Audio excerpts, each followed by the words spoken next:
Probably most of you are aware of the violence, the protests that are going on in the United States over the killing of a black man by some policemen. There's a lot of diversity in the United States, and that diversity, the differences that we see now in American culture, that really threatens a lot of people. They are afraid of people who are not like them. But those differences in the United States and in other countries, that's the world today. We're not going to be able to change that. It's going to become more diverse rather than going back to being just one people who are all alike in any country. When we celebrated the Feast of Pentecost last Sunday, we heard the gospel, we heard from the Acts of the Apostles, how the people were there from so many different countries. The Acts of the Apostles, St. Luke lists so many different places and said all of these people were there together. But the Spirit came to all of them. The Spirit didn't take away the differences, but the Spirit united all of these different people into one church, into one people of God.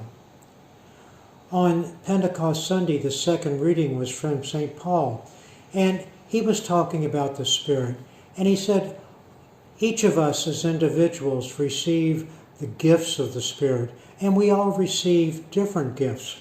But those different gifts are given to us for the benefit of all. We work together. Sometimes people say, oh, I wish I could have been alive when Jesus was preaching and teaching and I could have heard his words.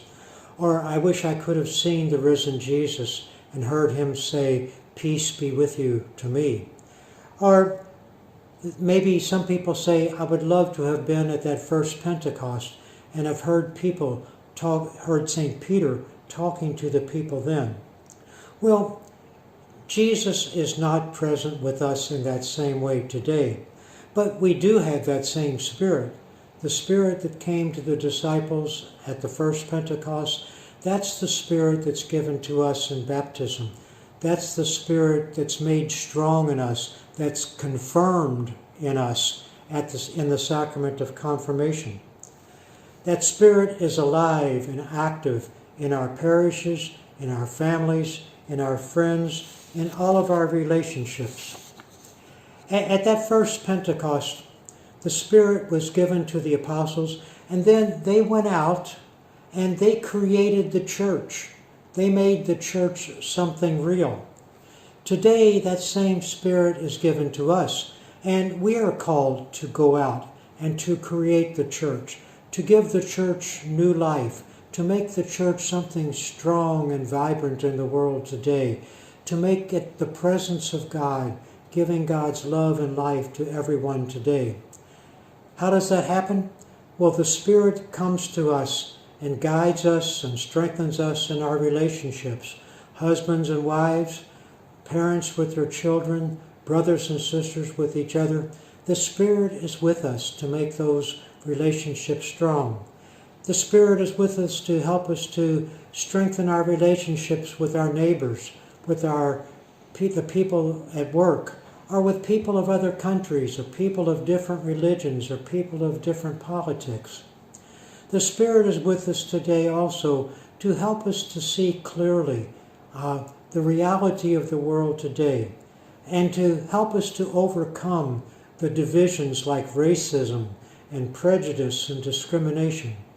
The Spirit is with us today to guide us in our politics, to help us to be led not by nationalism, not by domination or exploitation, but by the Spirit of Jesus that brings people together and does not separate them.